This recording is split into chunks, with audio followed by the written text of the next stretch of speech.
What's up, guys? It's Michael here. In this video, we're going to take a look at the 10 states that owe the most credit card debt. So, what is interesting is credit card debt is a highly debated topic, meaning that a lot of people use their credit cards, they never pay it off. There's a ton of money that they owe. But the worst part is when you owe credit card debt of that, whatever certain amount or certain circumstances, the interest rate increases. For example, like inflation. Inflation meaning all the prices go up based on whatever percentage of the prices. And in this case, for credit card debt, is even more extreme. So it's extreme to the point you're hitting double figures. Some sources, some credit card companies charge up to 18% or maybe more on late due fees. So the 10 states, and what interesting part is on this, it's not California, it's not New York. Maybe there's a reason why behind it, but looking at these 10 states listed by CNBC, and they took their data off Bankrate, which is pretty interesting. So look at the first state. The first state that owes the most money in credit card debt is Alaska. How, who would have known? Because I wouldn't have known either, which is pretty interesting. On average, average household owes $11,277, which is a crazy amount to owe. And there is like multiple solutions. First, to pay it off, of course, start saving. You can pay it off. Take a low interest personal loan to pay it off, because a low interest personal loan meaning is lower interest rates. So credit card interests are usually very high.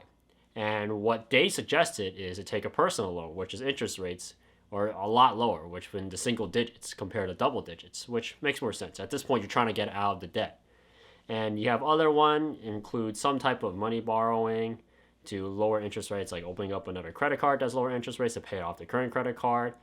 But those at the end, those are just bandages to a really serious problem, which is managing your money and finances. So number two is Hawaii at $10,190. So for my understanding, the first two states that own the most credit card debt is, first you gotta look at the geographic location. Alaska, really low populations. It's extremely cold over there, and there's not really much to do. So what do people do? I mean, there's nothing to do. Party and drink all day. And Hawaii. So you look at Hawaii, it's more of a tourist destination. Is there a lot of things to do? I mean, there's nothing much to do for actual residents that live there. I mean, there's only certain amount of things to do, because the good part of living within big cities or big states is that you have a lot of things to do. You have a lot of options. The many amount of options and a surplus of jobs allows people to think outside the box. Hey, one thing doesn't work, they can go do something else. They're bored of this, they can go something else.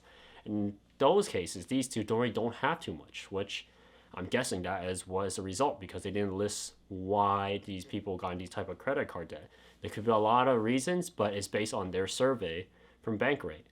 So the third one, going down to 10, these are surprisingly not too surprising. But what got me is, how is California and New York not in there? I mean, could be a lot of explanations why, but we can get into that at the end of the video. So third one is Virginia, owing $9,176 on the average person who owes credit card debt. Virginia, maybe it's a more isolated area, but owing that much amount of money in credit card debt, I don't know what you guys are spending, but obviously if you're owed that much money, because debt could be a good thing and a bad thing. And credit card debt, this case, is mainly a bad thing, because most people, when they use credit cards and they don't pay it off, you better hope that it's some type of investment. But most of the time, this is not some type of investment. Investments are usually taken more carefully, more deadly calculated, where you put money in and X return comes in. Or sometimes you do lose money. But in this case, it doesn't really look like it. Number four, Maryland, $9,120. So it's basically about $56 right behind Virginia. I don't know what these people are doing in Maryland. Going down the list, Connecticut at $9,088. These are almost five figures they owe. It's mind-boggling. I mean, yeah, you have to pay your taxes. You got to pay for what business or services. But like racking up that much credit card debt, there's a lot of things that are being purchased or either not really needed. Like a new TV. Maybe like new items, new fridges or furniture when you have the old one that actually works. And for them to take a survey and get this type of average is pretty shocking. I'm not sure they cherry picked the data, but it's pretty shocking that credit card debt is this high. Going down the list to number 6, New Jersey at 8,956. All these numbers are really close to 5 figures, which really I don't understand, because you come think about their state, people do have jobs, they do make decent income based on their average income. They should make a good amount, but it seems like they're lacking basically restraint on what to buy and what not to buy, what your income allows you to buy. That is what restraint looks like, seeing that I'm lacking here within these states. I mean, Alaska and Hawaii makes a lot of sense, but the rest don't really make too much sense. Like number 7, Colorado, $8,906. It's literally $50 away from New Jersey. I thought Colorado, ski resorts, like Utah ski resorts, Colorado, you have a lot of tourist attraction. You got a lot of businesses now moving in. So I just don't understand what's there to do. I mean, the population there is growing because a lot of people are moving out to more cheaper states and more businesses are moving in, so more opportunities and jobs and tech jobs are coming in. But this credit card balance is pretty insane. Number 8, well, Georgia, $8,699. Well, Georgia, I mean, that's more close to the South. There should be a lot of things to do. And there's a lot of, financial and tech centers down near downtown within Atlanta. But just seeing a credit card rate and debt that high is just mind-boggling, which I expect more people to be more financially educated and what they should buy and they shouldn't buy. If you're going to buy and get debt, go into debt, you want to make sure that you got to get this type of X amount of return and this amount of risk you're willing to take. Because credit card companies, they make money through transactions. Transaction fees is what they make money. And one other thing they make money is from us, the consumer. When we do not pay off the credit card debt, they get to charge you a really high interest rate. That is the killer of it. Going down to number 9, this one is really depressing. I honestly think it's probably one of the worst ones because this state is growing to become a really big tech state, a really big business state, which is Texas at $8,681. Well, at that much of money amount of credit card debt owed, I expect people there to make a lot of money now because you think about it, most of tech centers, tech companies, so you look like Tesla, you look like Oracle, you look like other major manufacturers that bring in, billions, hundreds of millions of dollars are moving from California to Texas. You expect people to begin to manage money a lot more wisely because when those tech companies move, you think about it, they need financial advisors. Yeah, even you don't have, let's say, income tax. You don't have to fill out Form 1040. But you might have contractors, so you still have to fill out Form 1099. You don't have to pay income tax, but you still have to pay basic sales tax, contractor fees, contractor license. You got to pay for basically corporate tax. You got to pay for a business tax. Those all come in.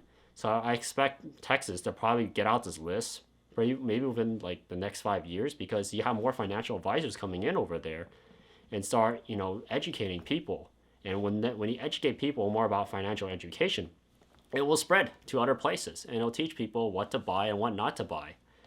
And going down to number 10, of course, Utah, $8,527. Utah itself, another growing state where a lot of companies are moving over there because those states to basically west of California, you look at Nevada, Colorado, Utah, New Mexico, Arizona, those states around that area are becoming really, really popular. And the reason why is whoever politics or governor over there is making big moves to drag companies away from usually California or Washington, moving them over there because you're offering them basically a bunch of incentives. You're looking at tax breaks, you're looking at land grants, you're looking at basically build a factory here and I'll cut your tax rate and I don't charge your employees as much tax as compared to whatever place they're located.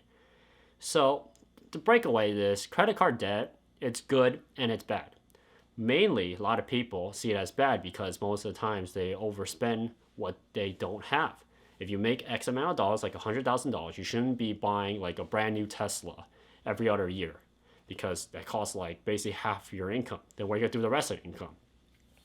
So the bad part is credit cards allow you to over leverage, meaning you can keep swiping just like people who play gacha games. Keep swiping and you don't know the amount you use at the end. So credit cards are mainly for people who understand what's their budget, you understand how to manage it, and the best part is the people who understand how to leverage it to their own advantage. So that's it I have for this video. Please like, share, subscribe, and I'll see you guys in the next time.